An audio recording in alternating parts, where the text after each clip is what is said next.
Hello. Hi. Here we are. Last week. It's the final week of the Open. Yep. 23.3 just announced. Some thoughts. Actually, let's talk about what is the workout first. Yes. Adrian Bosman, man, he's crazy. I like it. He's doing a good job this year. I enjoy his programming for sure. Yeah. I'm just pulling it up on my computer here. So 6 minutes, you have to do 5 wall walks, 50 double unders, 15 snatches at 95.65, and then 5 wall walks, 50 double unders, 12 snatches at 135.95. For most people, that'll be the end. But if you do finish, you get an extra 3 minutes. Then you move to 20 strict handstand push-ups, 50 double unders, and then what was that? 9 snatches at 185, 125. So getting beefy fast. And then if you finish that, you get another 3 minutes. And same thing, 20 strict handstand push-ups, 50 double unders, 6 snatches at 225, 155. I'm totally going to finish it. Not. Oh, if only you hadn't wrecked your shoulder. You know what? I absolutely would have finished it if it wasn't for this darn shoulder injury I have. Okay, and then scaled version. So the scaled version of the wall walk, we've talked about a fair bit. There's a tape line that will be under your chest. You start with your hands on one side of it, you put your feet up the wall, and you boom, boom, move your hands to the other side, not touching the tape. So just partial inversion, not all the way close to the wall. And then 50 single skips. And then if you make it to the 3rd and 4th stage, it's 20 hand release push-ups instead of the strict handstand push-ups. And the weights go 65-45 for the set of 15, 95-65 for the set of 12, 115 and 75 for the set of 9, and then the last weight is 135 and 85 there for the girls. Give a little break. Scaled one. So I think those that choose to do the scaled version, they'll have more people finishing. And then anybody that's going to tough out the RX, it's very, very difficult to finish. Even to make it past 9 minutes is like super hard. You got to have some shoulder skills going on. So if you look at those 3 things, wall walks, double unders, and heavy snatches or increasingly heavy snatches, that's all shoulder fatigue. So let's talk about the wall walks. Luckily, we've been practicing them. Do them all the time. This is now the 3rd year in a row in the Open with the wall walks. We've just had to make friends with them. Although I will tell you, I skip them all the time. I hate wall walks. So we'll see how this goes when you don't work on them all year. A few tips. Get yourself up and then back down in as few hand steps as possible. On the way back down, get yourself down as quick as you can because gravity is free. But make sure you know the standards so you don't get any stupid no reps just because you moved your hands and your feet in the wrong order. So just to be clear, you start with your hands on this tape line that's kind of around your chest height. You push up into a plank. The first thing that moves is your feet to go up the wall, and then your hands can start to move. You come back, your hands have to touch a tape line that's 10 inches from the wall. Then your hands have to come back to the starting line, and then your feet come down, and then your body can come down in that order. So when you're judging, you need to know that. And when you're the athlete, don't make any stupid mistakes. My pro tip for the wall walks is with your hands on the line, I like to push myself into sort of like a child's pose kind of thing. So I kind of sit back onto my heels and then I lift myself up and put the feet on the like once I'm off the ground, I lift myself up. And that way you're not like starting in a plank with your whole body low. You're kind of like back towards the wall already. And then you can put your feet up much higher on the wall. So it's less stepping up the wall. So walk yourself up. As soon as you like start to get down where your hands touch, just slide and drop and then chest to the ground to finish the rep. I remember the first year of the wall walks in the Open, my big toes were sore from like sliding down and having my toes hit the ground. And then if you're resting in between your wall walks, hopefully everybody's heard our pro tip. I believe this was Bonnie that shared this one, was don't rest laying face down on the ground because your lungs are trapped and you can't breathe. Roll to your side in the recovery position so you can at least free your lungs and catch your breath a little bit. So resting, laying face down, not a good idea. I like to your rep starts with your chest on the ground. And then once you push yourself up, like you can sit back on your heels and you can hang out there in that position as long as you don't take your hands off the ground. If your hands are on the tape line, your rep is continuing until you like lift your body up. So I will like rest in that child's pose kind of position in between as well. When we're only doing 5 at a time, like 5's a lot, but it's not like we've done 10 and more in the past. So if you can just bang out like 3 real quick and then like give yourself a little bit of a break and then 2 more, like just try to get through it fast. I've been really trying to work on the last few times that I have actually not skipped wall walks. I've just like touch and go, treating it like a burpee, chest to deck and right back up, and not laying down there and turning it into the Forging Elite sadness position on the floor. And then speaking of the burpee, don't forget every rep ends with your chest back on the deck. So the last rep, you walk your hands down, you touch your chest and you hop right back up. So it's like the last rep is a burpee. Yeah. So don't forget to touch your chest and then pop up to go grab your skipping rope. Yeah.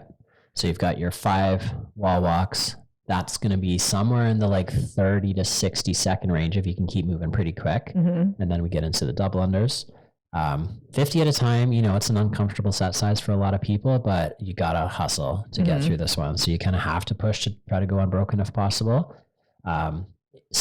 Strategy wise, if you're going to be better off doing a 30 and 20 with a quick break in between, that's fine. As much as possible, just try to relax the shoulders, try not to stick the arms out to the side, just relax and breathe and try to focus on that nice smooth rhythm. Keep your traps down. Yeah. Turn from the wrist, not the whole arm, not the whole shoulder. Remember someone saying once that you should smile while you do double unders because you can't be too tense up in your shoulders if you're smiling at the same time. So smile on your face. And there you go. Maybe Emma, the photographer, will get you looking good in the middle of your double unders. Snatches.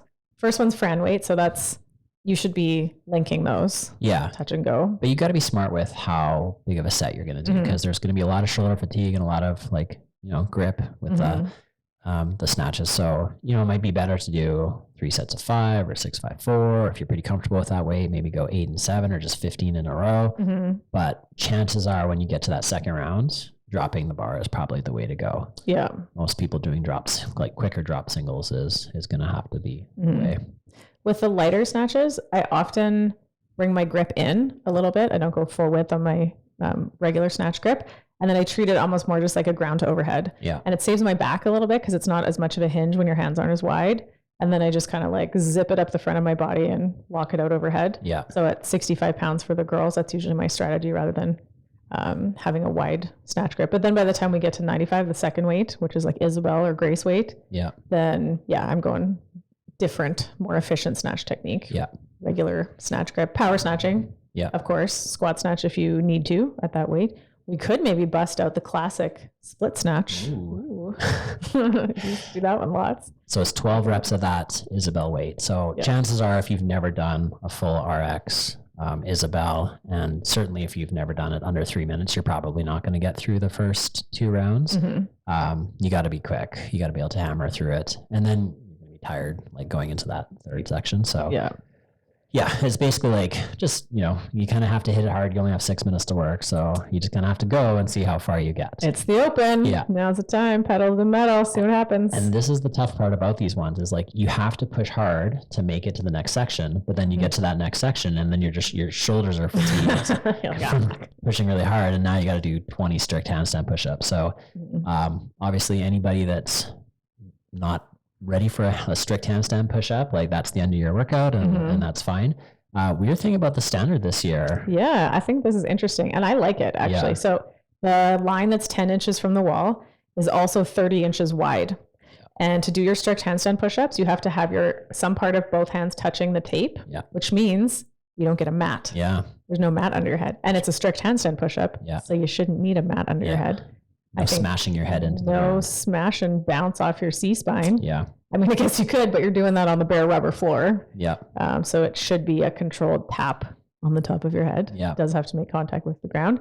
And 10 inches is close to the wall. I feel like a lot of people are going to find that really challenging. Yeah. If you're used to going further away and having like a big arch in your back. Yeah. I think, people are going to find that tricky. I think similar to the muscle ups in the first week, every strict handstand push-up you can get is going to be a huge separator for like the mid-range people, because a lot of people are just not going to get any. You know, that's just a difficult movement, especially after fatigue. So every rep is a bonus. Yeah. So if you complete the first 550, 15, 550, 12, say 5 minutes and 10 seconds, you don't have to wait until 6 minutes to start the third section. Right. You should start right away. You've just bought yourself up to a 9-minute time cap now. So I think people need to be super clear on that if you do earn your way into sections 3 and 4, you don't stop and wait until 6 minutes. So for sure. Yeah, by all means, get the first 2 rounds done as quick as you can.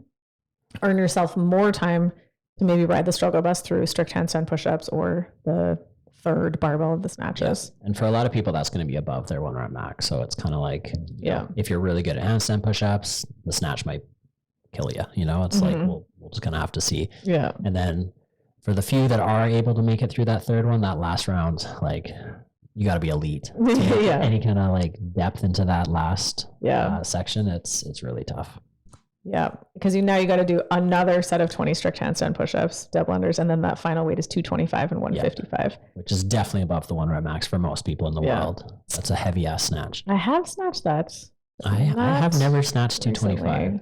Yeah. I hit 150 in bare feet recently. So if I had like a super magical stars aligned day, but after all that work, fucking not likely. I know, right? Sure. Like you're super good with this strict handstand push-ups, but you're not a big fan of the wall walks. So it's kind of like, you know. But I'll actually do 10. 2 sets of 5, I think would be fine. I don't hate that. Yeah. The first year the wall walks were in the open, it was wall walks and double unders. It was a lot. Yeah. And it was big sets at a time. That was just very devastating. That was a real kick in the teeth. It was a real kick in the teeth. You did a face plant that year. You did, yeah. David's shoulder gave out and he full on smushed his head into the floor. And then we learned we had to practice wall walks more than the one we do once a year in the 12 days of Christmas. Yeah.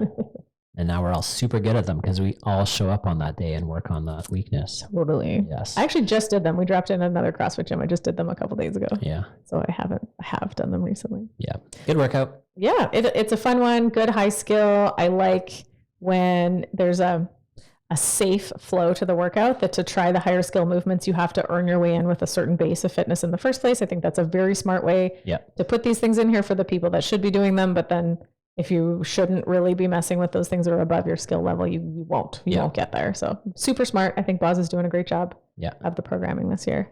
So and most people are going to choose to do the scaled one on this one, especially if you're not comfortable going upside down. So those that do, you'll probably make it further than the people that are doing the full RX one. And then it's just, again, like there's going to be a lot of shoulder fatigue, and it's basically like, how quick can you move? Yeah.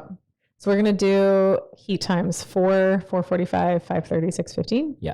Again, because we'll need at most 12 minutes per person. We'll switch a Rooney in between, give us some time to reset and barbells and all that kind of stuff. We don't have to like measure anything. Everybody uses the same standard for the lines and everything. Yeah. So, which is, as a shorter person, when I push up against the wall, I'm almost in like a down dog kind of position where my hands are well in front of my shoulders, just because the line is 55 inches from the wall for the girls. But it just is what it is. What ups? I get to make up for it on strict handstand push-ups and snatches with my little stumpy arms. Yeah. So it all evens out in the end.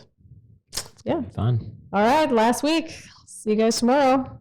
Friday Night Lights.